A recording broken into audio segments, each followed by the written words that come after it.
और इस वक्त एक बड़ी खबर सामने आ रही है मुंबई से, जहां विवादास्पद बयान मामले में जमानत मिलने के बाद केंद्रीय मंत्री नारायण राणे मीडिया के सामने आए और महाराष्ट्र के मुख्यमंत्री उद्धव ठाकरे पर पलटवार किया।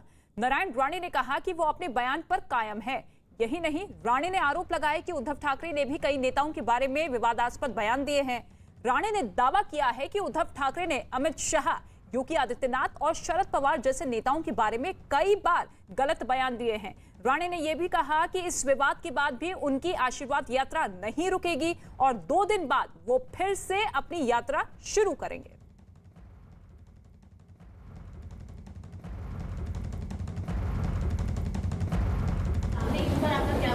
मैं आप उनको फोन करके कहो मेरी परवानगी, जरा घर के नजीक आओ, कंपाउंड में आओ।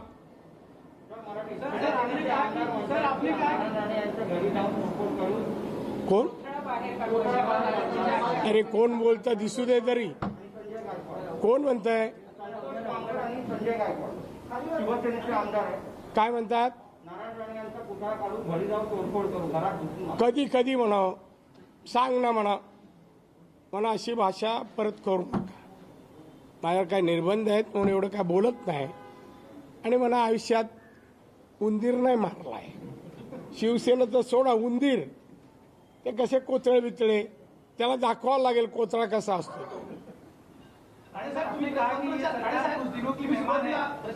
सुरुवातीला तुम्ही म्हणालात की माझ्या सांगूनपणाचा काही लोकांनी गैरफायदा घेतला, नक्की कोण आहे ते लोक? पत्रकार।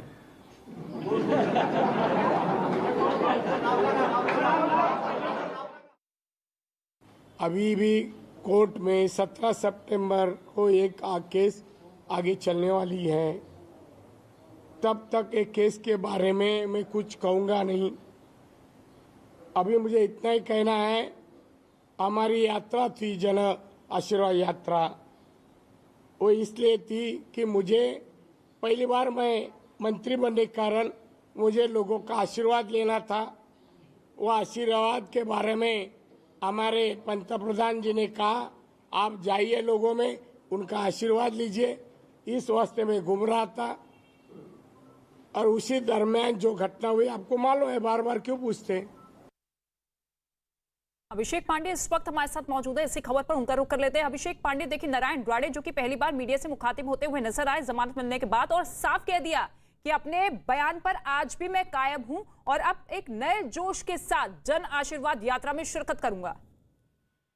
बिल्कुल, जिस तरीके से नारायण राणे ने ये क्लियर कर दिया था कि कहीं न कहीं सरकार, राज्य सरकार उनके ऊपर जानबूझकर मुकदमे कर रही है और अलग अलग जगहों पर मुकदमे किए जा रहे हैं। हालांकि पार्टी का जिस तरीके से स्टैंड नारायण राणे के साथ रहा, निश्चित तौर पर नारायण राणे के लिए एक नई ऊर्जा थी, क्योंकि अब तक नारायण राणे वर्सेस शिवसेना थी। लेकिन जिस तरीके से शिवसेना ने कल तांडव मचाया, बीजेपी के कार्यालयों को तोड़फोड़ की, पार्टी सीधे तौर पर नारायण राणे के साथ खड़ी दिखी। और ऐसे में नारायण राणे अगले दो दिन बाद जब यात्रा शुरू करेंगे तो निश्चित तौर पर उसमें और दमखम दिखेगा। और खास करके इस बार उन्होंने एक लाइन बोली है कि पश्चिम बंगाल नहीं होने देंगे, यानी जो राज्य सरकार का सपोर्टेड वायलेंस, इस तरीके का बीजेपी चाहे पश्चिम बंगाल में आरोप लगाती रही है और अब महाराष्ट्र में आरोप लगा रही है कि जो वायलेंस हुआ है वो राज्य सरकार ने सपोर्ट किया है।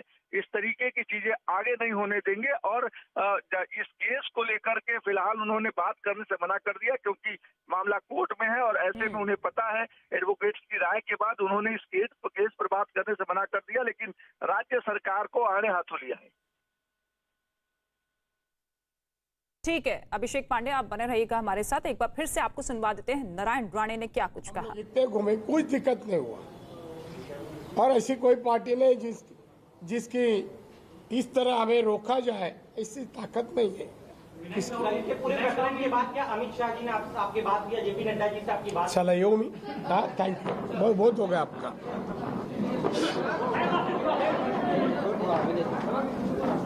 नारायण राणे को आप सुन रहे थे, जिन्होंने पीएम मोदी पर भरोसा व्यक्त करते हुए साफ तौर पे कहा कि पार्टी इस मुश्किल वक्त में मेरे साथ खड़ी रही और अब 2 दिन बाद एक बार फिर से जन आशीर्वाद यात्रा में जुटूंगा। पार्टी की तमाम रणनीतियों के बारे में जनता के सामने रखूंगा, योजनाओं का जिक्र करता हुआ नजर आऊंगा। अभिषेक पांडे का एक बार फिर से रुख कर लेते हैं।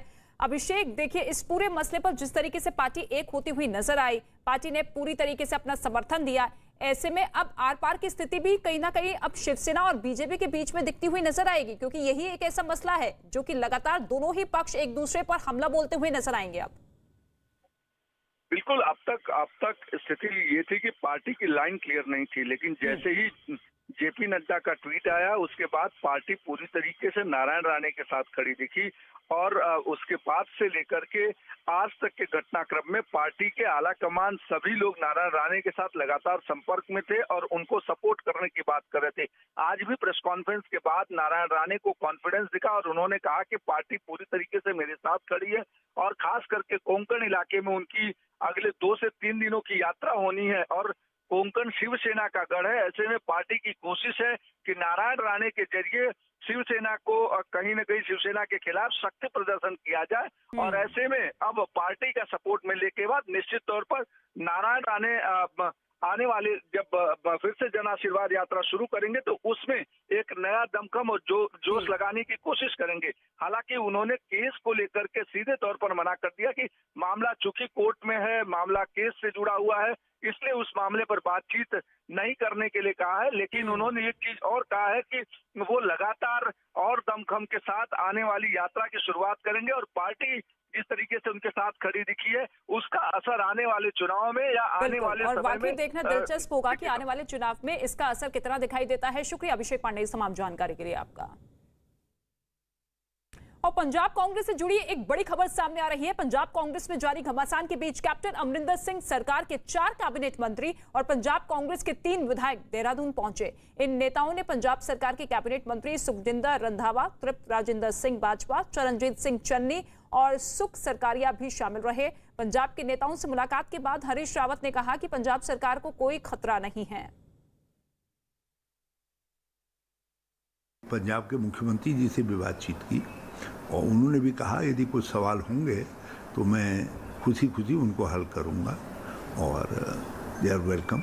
और उसके अलावा जो है कुछ उन्होंने पार्टी कैसे जीते 2022 में उसके विषय में कुछ बातें कही और कुछ सुझाव दिए।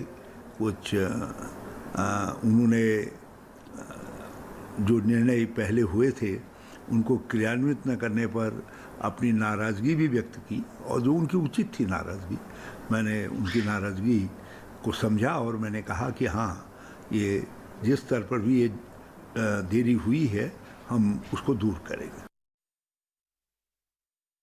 एक नेतृत्व तो सोनिया जी के पीछे, राहुल जी के पीछे खड़े हैं और कुछ ग्रीवेंसेस होती हैं, कुछ होता है जब आप एक सत्ता में होते हैं, व्यवस्था चल रही होती है, चुनाव के नज़दीक जाते हैं तो बहुत सारी शंकाएं, आशंकाएं, कुछ शंकाएं रहती हैं।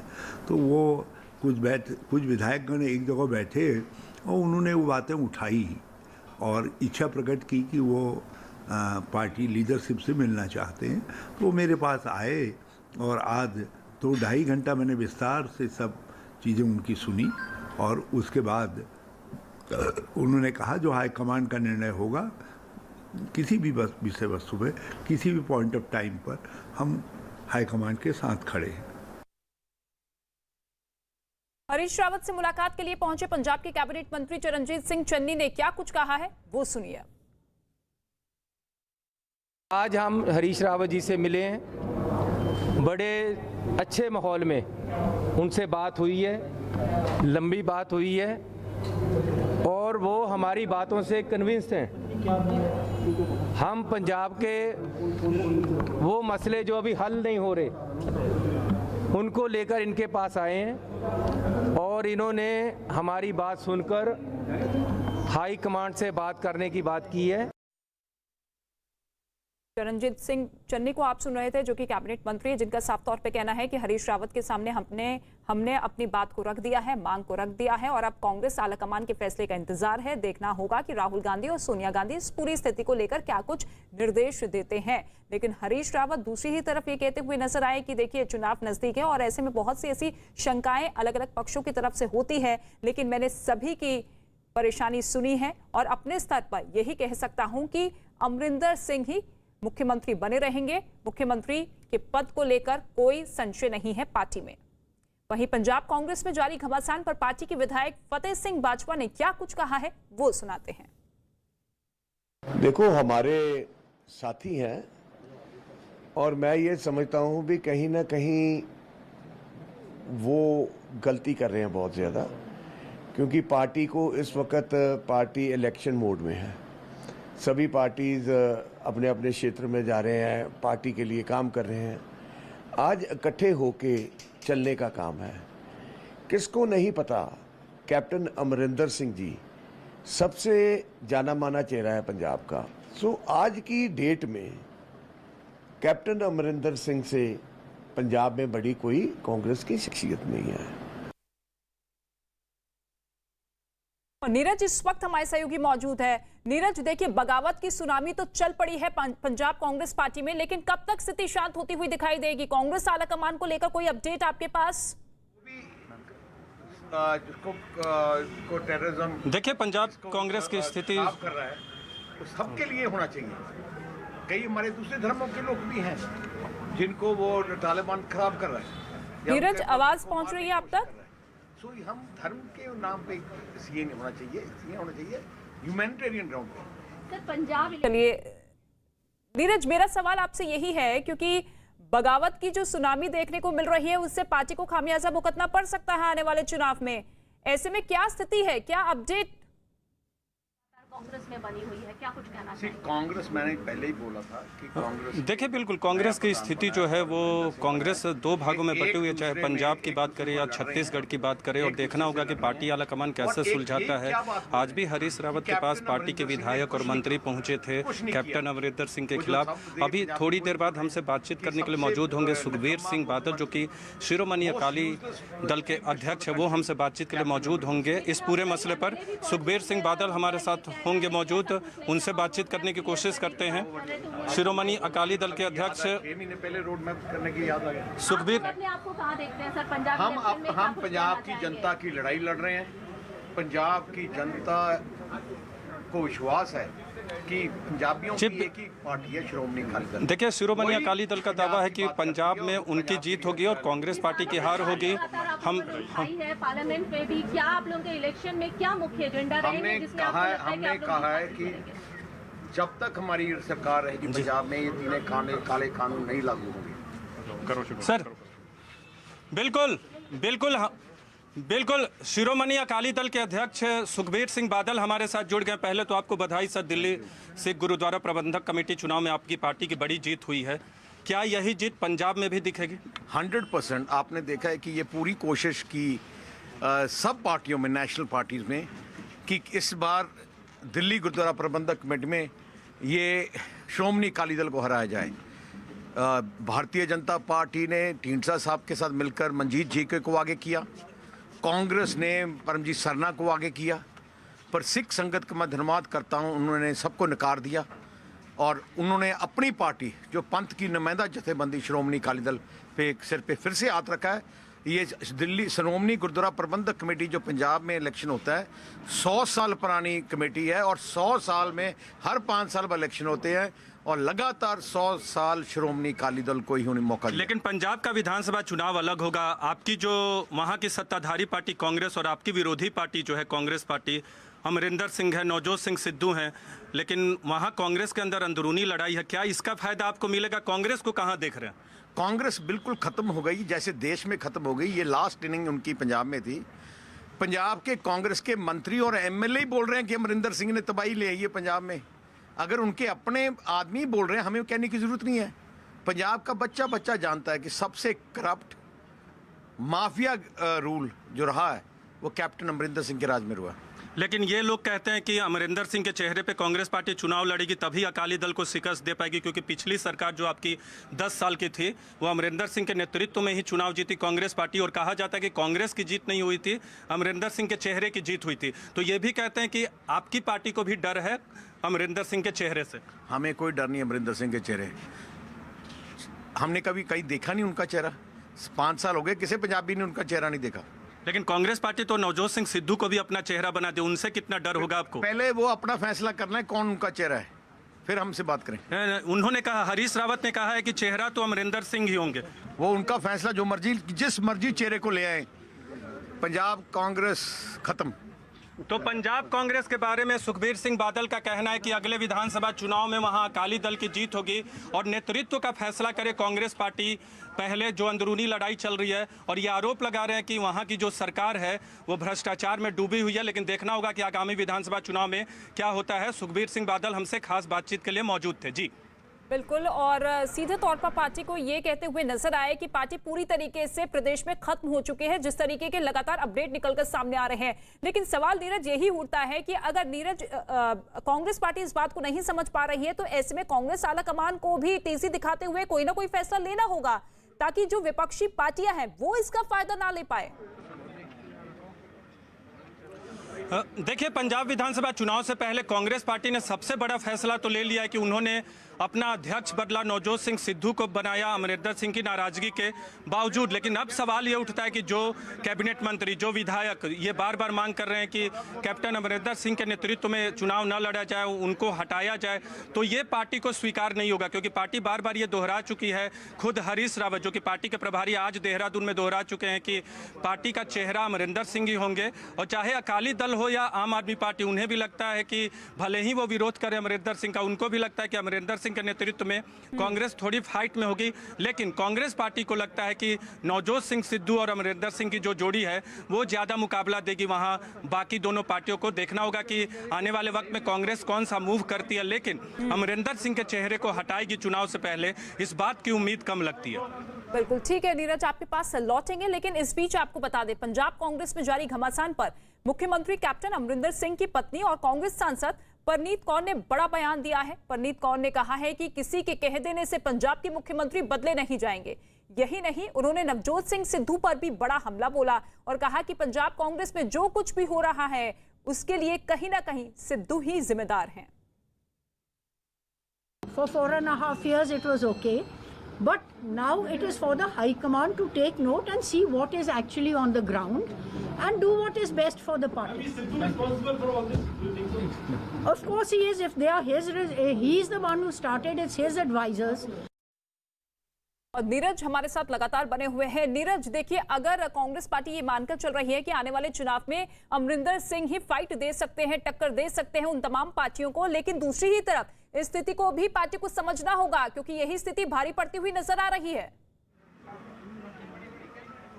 बिल्कुल, महज 6 से 7 महीने विधानसभा चुनाव को बाकी हैं और उससे पहले अगर कांग्रेस के अंदरूनी में यानी कांग्रेस पार्टी के अंदर में इस तरह की लड़ाई सामने आती है, कैबिनेट मंत्री, कुछ विधायक अमरिंदर सिंह के खिलाफ जाते हैं। इसके पहले आपको याद होगा अध्यक्ष के चुनाव में अध्यक्ष को जो बदला गया नवजोत सिंह सिद्धू के तौर पे जो बनाया गया, तमाम सांसद नाराज थे इस बात से, अमरिंदर सिंह नाराज थे, कुछ पार्टी के विधायक भी नाराज थे कि नवजोत सिंह सिद्धू को पार्टी का कमान पंजाब कांग्रेस में नहीं सौंपना चाहिए। लेकिन पार्टी ने यह फैसला किया। अब अमरिंदर सिंह के खिलाफ कुछ विधायक और कैबिनेट मंत्री हैं, हालांकि प्रदेश प्रभारी जो है पंजाब के, उनका साफ कहना है कि अमरिंदर सिंह का नेतृत्व ही होगा अगर चुनावों की बात करें तो। लेकिन अभी बहुत सारी चीजें कांग्रेस के अंदर, सियासत जो है, अंदरूनी सियासत, एक दूसरे की टांग खींचने की जो कवायद है वो चलती रहेगी मुझे लगता है चुनाव तक, और इसका खामियाजा भी कांग्रेस पार्टी को भुगतना पड़ेगा। बिल्कुल, कहीं ना कहीं वो पार्टी पर असर डालता हुआ भी दिखाई दे रहा है। शुक्रिया नीरज इस तमाम जानकारी के लिए आपका। और इसके साथ ही आपको बता दें कि पंजाब कांग्रेस में जारी घमासान के बीच नवजोत सिंह सिद्धू के सलाहकार मालविंदर माली ने एक बार फिर कैप्टन सरकार पर हमला बोला है।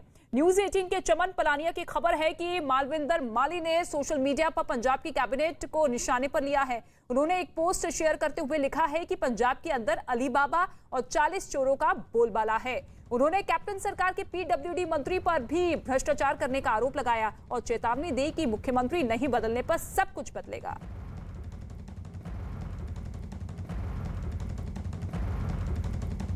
तो आप देखिए किस तरीके से एक बार फिर से सिद्धू के सलाहकार जो कि कैप्टन पर हमलावर होते हुए नजर आए और सीधे तौर पर भ्रष्टाचार का आरोप लगाते हुए नजर आए हैं। उन्होंने कहा कि अगर मुख्यमंत्री नहीं बदला गया तो इसी तरीके की स्थिति पैदा होती हुई नजर आएगी। लेकिन इस बीच एक बड़ी खबर आपको बता दें, देश भर में रिकॉर्ड तोड़ वैक्सीनेशन हुआ है। बड़ी खबर आपको बता रहे हैं, देश में वैक्सीनेशन 60 करोड़ के पार पहुंच चुका है। यह आंकड़ा सामने आया है, जिससे यह साबित होता है कि सबसे ज्यादा वैक्सीनेशन अभी हो चुका है। 60 करोड़ डोज लग चुकी है। स्वास्थ्य मंत्री ने यह ट्वीट किया है और ट्वीट के जरिए जानकारी दी है, क्योंकि सरकार की तरफ से लगातार ये कोशिश है कि वैक्सीनेशन प्रोग्राम को जल्द से जल्द बढ़ाया जाए, ज्यादा से ज्यादा लोगों को वैक्सीनेट किया जाए, ताकि कोरोना जैसी महामारी से हर कोई सुरक्षित रहे। रवि सिंह इस वक्त हमारे साथ मौजूद है। रवि, क्या कुछ अपडेट?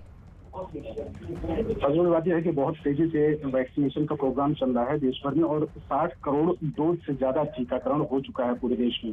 केंद्र सरकार की यही कोशिश है कि 18 साल से ऊपर जितने भी लोग हैं देश में और जो भी एलिजिबल हैं, जिनको टीका लगाया जाना है, सबका टीकाकरण दिसंबर के आखिर तक हो जाना चाहिए। और इसको लेकर स्वास्थ्य मंत्री मनसुख मांडविया ने खुद भी ट्वीट किया है और जिसमें ये कहा है कि और भी टीकाकरण, जो केंद्र सरकार की योजना है कि आने वाले दिनों में और भी तेजी से टीकाकरण किया जाएगा, क्योंकि अभी तक शुरुआती दौर में 1 या 2 ही वैक्सीन थी, चाहे वो कोविशील्ड रहे चाहे कोवैक्सीन रहे। लेकिन अब देश में 6 वैक्सीन उपलब्ध है और जल्दी ही ये वैक्सीन लगने भी शुरू हो जाएंगे और जैसे ही मार्केट में उतरेंगी और भी तेजी से अभियान चलेगा और जल्द से जल्द लोगों का टीकाकरण हो सकेगा। बिल्कुल, और जोर भी सरकार का इसी बात को लेकर है कि जो वैक्सीनेशन की कमी अलग अलग शहरों में दिखाई दे रही है, उस कमी को दूर किया जाए। लेकिन अभी तक जितने भी वैक्सीन बाजार में आए हैं, उससे अब तक 60 करोड़ लोगों को वैक्सीनेट किया जा चुका है। शुक्रिया रवि सिंह इस तमाम जानकारी के लिए। खबरों में आगे बढ़ते हैं।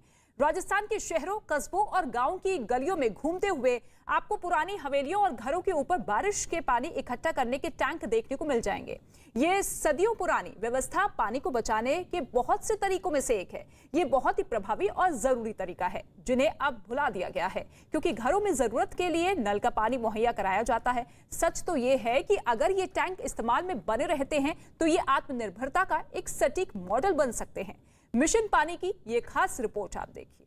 स्वच्छता और पानी, पानी हमको बचानी है ये जिंदगानी।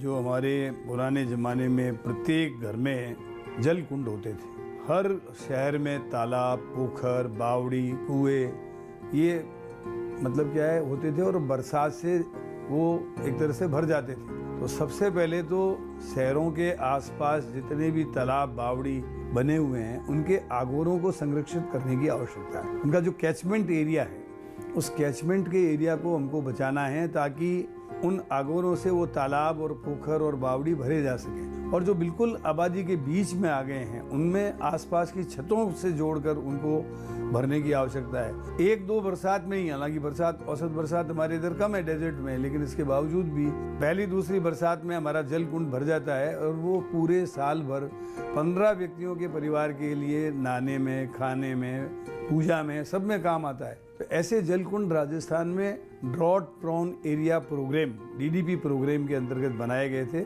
आज लाखों की संख्या में जल कुंड राजस्थान में आपको खेत खेत में मिलेंगे। और शहरों में भी आपने देखा होगा कि प्राय जो पुराने घर हैं, उनमें आज भी छत का पानी जो है उनके घर के टांकों में, घर की जल कुंड में आता है और वो सुरक्षित रहता है। तो इनको बचाने की आवश्यकता है। आजकल जैसे घर घर जल के कनेक्शंस हुए हैं, इस तरफ ध्यान देना बंद कर दिया है। तो मैं आम जनता से अपील करता हूँ कि वे अपने पुराने जल कुंडों को, बावड़ियों को, पोखरों को, तालाबों को, इनकी आगोरों को बचा के रखें और उनको संरक्षित, सुरक्षित और इस विरासत को संजोए रखें।